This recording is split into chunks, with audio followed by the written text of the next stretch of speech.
Hello everyone, my name is Thanyawat Srivajana and welcome back to RoTransWipe. This time we're talking Teesside Railway.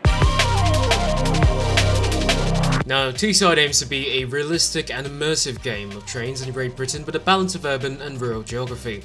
Released on the 18th of April 2026, it's a labour of love by Interstudio, a group of devs who not only pursue the development of this game but also other stuff like models or something. It has been claimed by many accounts to be one of the most anticipated Roblox train games in history, seeing from how many players have flocked in both from the trailer and the GTA 6 style delay. But we've got a lot to pack in, including my thoughts overall about the game, so let's get into it. Now, when you join, you'll be introduced to a loading screen, then a start screen which prompts you to press the any key. You'll be prompted further to follow the rules, and followed by a short introduction by Interstudio Assistant, comedically the resident AI of this game. To your top right is a hamburger menu which you can use to switch roles. Clicking on passenger will allow you to choose another station to spawn in, so we won't tackle too much about that. Clicking on train crew allows you to drive. You choose what train and livery you want to choose whilst listening to some SpongeBob SquarePants music. The game has mostly diesel trains, most notably the Pacers, the Nutbookers and the Class 180 Adelante. Then you'll be able to choose your depot and the stations you want to call at. Very good concerning that the game only has 4 stations currently. Now, spawning into the train, you'll need to start your engine and reset your AWS and wait for the signal to clear. Which brings me to sadly one of the most notable flaws in the game's design in my opinion, and maybe others. Like Dovedale, Teesside is heavily reliant on manual signaling. We'll discuss about what signaling features they have, but I would like to mention that since sadly this might be the reason why the game doesn't have private servers and it's heavily recommended to play at peak times. Now, driving is like any other game with a separate throttle, maybe a bit clunky at first, but it does encourage you to be a bit patient. You stop at stations or drive to garner XP, the main metric for unlocking features in the game. Now, once you garner enough XP, you'll get access to signaling as a role. Signalers have access to both traditional signal boxes and electronic signaling settings like in Gretham.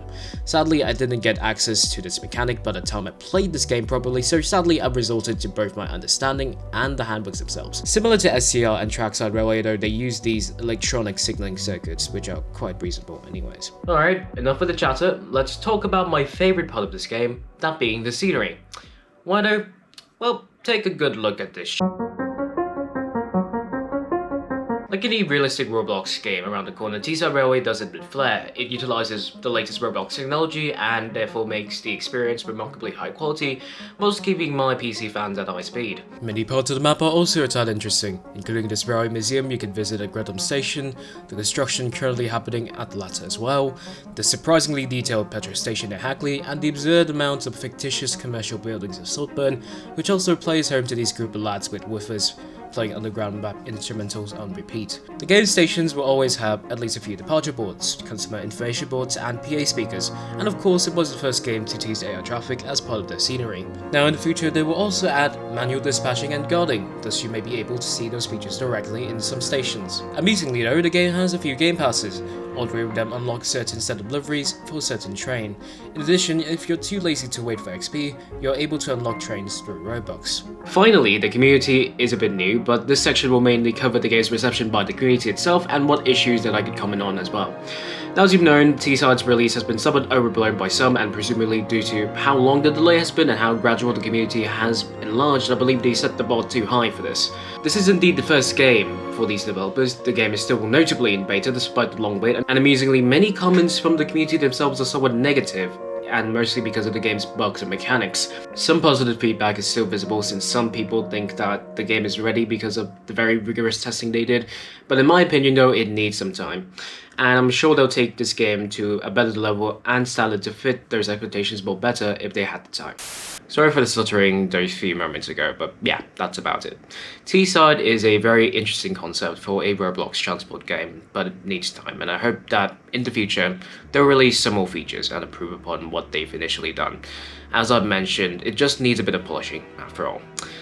And surprisingly, we've reached episode 10.